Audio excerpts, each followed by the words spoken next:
Can you see that area more clearly now? So the document, remember this, now we're starting to separate the difference between yield data and the yield map. And to the precision farmer, the MAP is much more important than the DATA. I can get the average yield with scale and everything else. As a farmer, I'm starting to look, I want to see the variability that's in that field itself. So, this is the map that was collected by the yield monitor. I went back there and corrected it for the yield. Well, that's the way the map should have been if I had calibrated properly. Had I used the one on the left, I could have made some serious management decisions of poor yielding area of the field correct. This is the way the field should have been. But MAP is much, much more important than the DATA. I can still calibrate this to 2,400 pounds. It works. I think it's just data we're working with. So a well-calibrated yield monitor should never be post-calibration. Now, when I came across this, I had to laugh. I'm sure some of you in this room use my John Deere. I'm going to call this my lazy John Deere situation. Okay, you have the ability, you can hit the option on my John Deere if you have to do that. And you can put your post-calibration figure, but also the rule gives it that field. Okay, here's what happens. Here's my yield map, it's streaking the field, and here is 3 combines that are in the field. I can sit there and move around that slider to correct my yield map. Well, when I looked at that, it says more red, you can't see it from back there, but it says more red here and more green here. Farmer in the right line, you want to go more red. So what I did, I relabeled that. I said, show landlord and show banker, right? But what you can do, you can sit there and slide that around and make some slide. I did 8 bushels different that one, 3 bushels different that one, and all of a sudden I corrected it. I don't have to calibrate my yield monitor anymore. I can just use this program to correct my yield, my scale. That's my field right there. I know exactly what's going on. You know, even right here in the spot right there, that's the problem I had with the wheat yield back in 1993. It's still showing up. So that's my field. So really, to me, if accuracy is important, why are you even using a yield monitor? Why mess with it? Just get a scale on your cart, or get a scale on your farm, and scale everything out to heck with it. If you're not going to take time to calibrate your yield monitor, you're better off using a scale. So if you really want real accuracy, industry has some really good scale pens that you can put in your cart and collect all the data that you want. You get your average data. But it's also a must for calibrating the yield monitor. I know precision planning doesn't agree with that, but I do. And I'm a farmer, by the way. With better storage records, you can have better data. Now, this is what's coming to think with small data, and I'll talk a little bit of that right at the very end. But you can check each field. What we do is we log every load that comes off that field, and I have a software program I wrote for myself. We then compare what the yield monitor said and what the scale said, and many times we're less than 1% error. It just double checks that everything got collected right. And then we have better insurance for crop insurance claims, and also anybody got a fine for being overweight in the trucks. Yeah, that's not a good deal. So, if we're going to do this, how do we calibrate the yield monitor properly? Okay, again, we have the grain mass flows. The side here, we have the output. There's 2 ways you can calibrate a yield monitor. I'm sure you've read the manual, right? Everybody needs to read the manual. There's actually 2 ways. You can do a constant header width, like in soybeans, or you can do in corn, you can do variable or header width. So you can go 3 rows, 6 rows, 9 rows, and 12 rows if you have a 12-row header. Or you go 1 mile an hour, 1.5 miles, 3, 4.5, 6. This is a killer down here.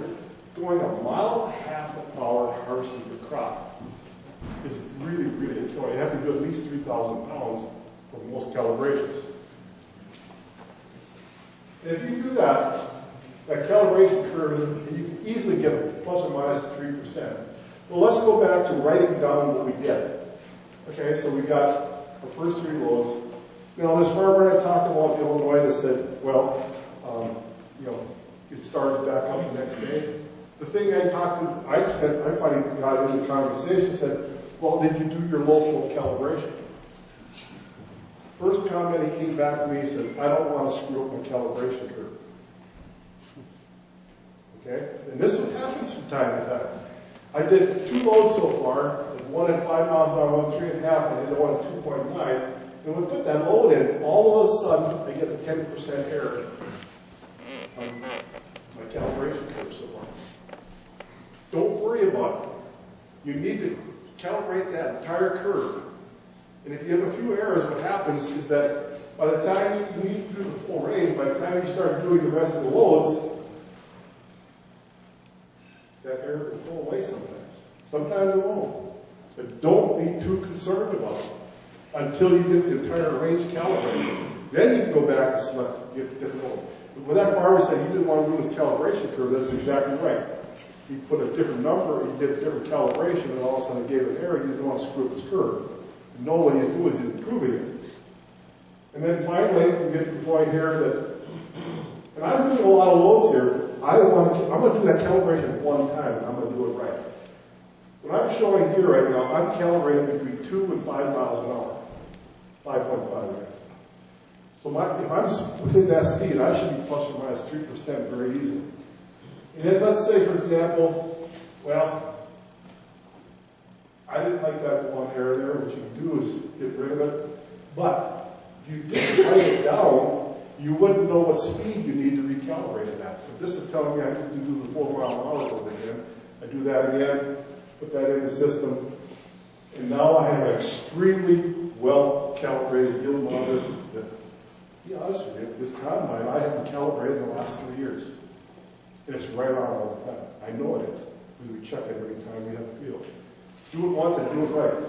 Same thing with if you read the John Deere white papers, they said you should do 3 loads and then average that figure and enter it in. Same thing with the local, that's half the normal speed. You do 3 loads at 1.5 miles or 2 miles an hour, that's a killer. If you want good data, you've got to do it. See, farmers aren't taught how to do this. How many farmers have been through an education need to do this? Not very many. Not very many. But they tell you you need quality data, but they don't tell you how to get quality data. I'm just going to make one comment on precision planning.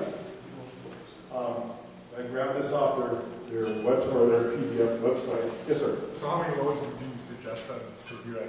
Minimum of 4. Absolutely minimum of 4.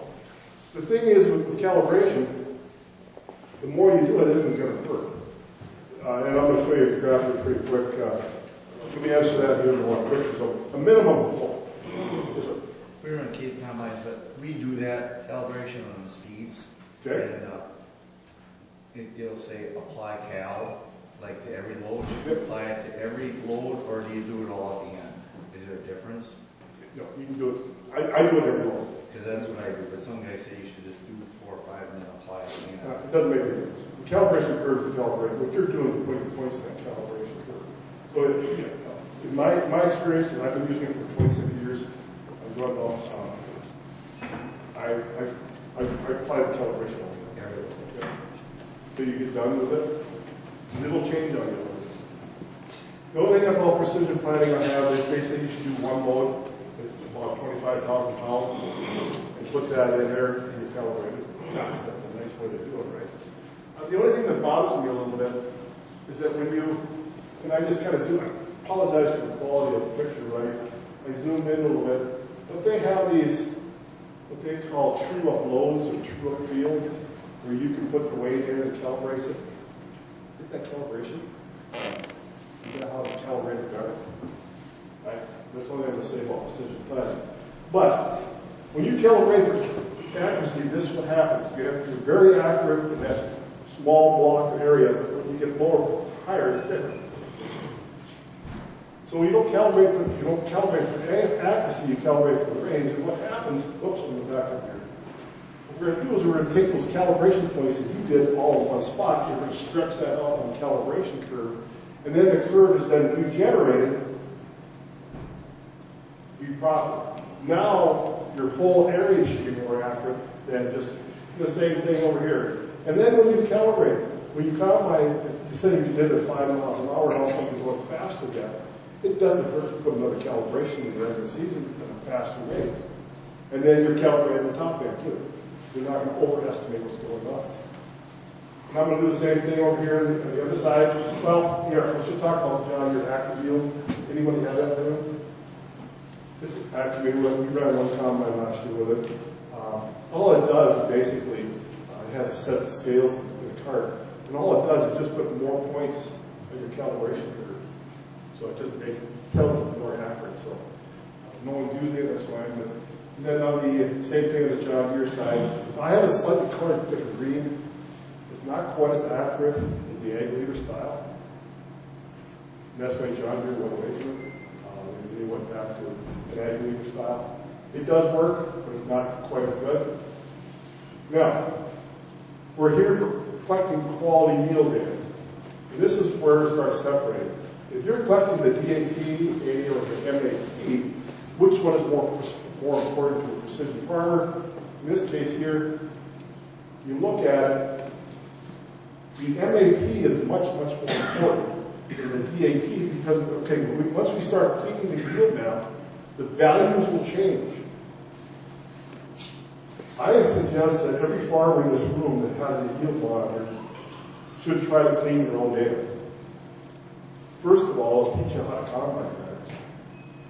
But also you realize that there's some data points out there that have to be thrown away. And you can't see this, but there's a whole list of things. This is a program called Yield Editor. It's free. Download it, and as long as you get the data in the right format, you can bring it in and do it yourself. And that's one thing with Andrew here. We had a whole 5 weeks of this. He called me a professor. I'm a farmer. All I did is I wanted to give back to the community. So I was able to work on something at the university where I came in Monday evenings for 2.5, 3 hours. And I had spent 5 weeks on cleaning yield data, working with the yield data, talking about calibrations, and then the other 5 weeks on remote sensing. But anyway, this process here, Scott Drummond built this back in the late 90s. But these are all the areas in the map, and you select that. One thing I want to bring up is this part right here. How many of you combine soybeans where you started out the day with 13% moisture, by the end of the day we're down to 9 or 10% moisture? And that happens a lot, right? When you're working with yield maps, you want to compare apples to apples, right? So I'm going to use yield maps from 1 year to the next. Right now, everything shrinks. If you had 15% beans, it'll shrink it down to 13. But what happens when you have 9% beans? There's less yield there, isn't there? Why are you penalizing that side of the field when your management couldn't get there fast? So what you want to do is artificially raise that up to 13. So when you're comparing your yield maps from year to year, you're comparing yield maps 13% to 13%. If you look at this, the raw data that came in was 65 bushels. That's what the field average. But by the time I got done with it, I raised it over 4 bushels per acre. I took out almost 4,000 yield points of errors in that map. And when Andrew says he's cleaning their data, these are the kind of things he's doing to that map. And the other thing is that when I changed the range, I had a 7,681 bushel spot in that field. That's a hell of a week. But that's an error. It's not realistic. I changed the realistic number between 18 and 100, and I got the data. Now, I'm going to get into the subject a little bit about big data and data maps versus yield maps. This is a map. I was a part of FBN for 3 years before they went public. I was on their advisory board for farmers. I didn't believe in what they were doing, so I stepped off the board. But I did submit some data to Farmers Business Network. And this is the yield map that came back. And this is, it's important that they keep all the points. If you're doing yield data and you want to have the average yield field, it's important to keep all the points on the map. But I took that same map, and you'll see this. You'll see this a lot, not just Farmers Business Network, but other companies. You'll see things like that. They can't clean maps like a one-on-one person can clean a map. In my estimation, this is not a yield map, but this is a picture. Farmers should never use this type of data to make decisions off of. That's my opinion. Because if I take that, throw it away, and I take and redo that map, here's the yield map that I cleaned versus what the big company can do it. Okay, what's the problem up there? What did I tell you? Header ready. Yep, exactly right. It's a streak, and it's telling you it's something to do with mechanical problems. Same thing, I have some of the issues going on here. I have a drainage ditch that goes right through the middle of this field here, but they didn't have the flow delay right. A lot of grain that moves through the combine at different rates.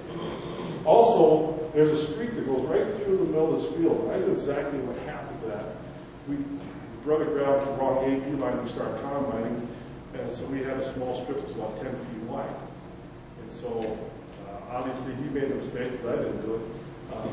They had the header on the wrong side, so they had automatic header width didn't work right. And we had a full header width taking that out, so they had a low yield spot right through the field. Well, it showed up in this map, but I took that out because that's an error in the map. And I'm more interested in the patterns of the field than I am in the field itself.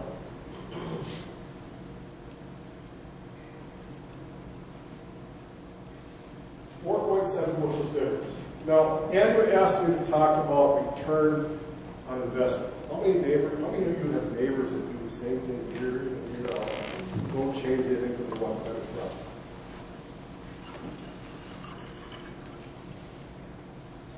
First of all, let's talk about knowledge.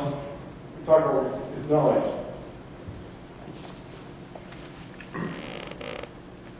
How many of you have a college education? All right? You spend 60, 70, 80, 100,000 bucks in that education. What's your return on investment? Andrew, I'm going to put you in the spot. When you were a freshman versus when you were a senior when you graduated, were your thinking skills the same? Were my personal skills the same? Were your thinking skills the same?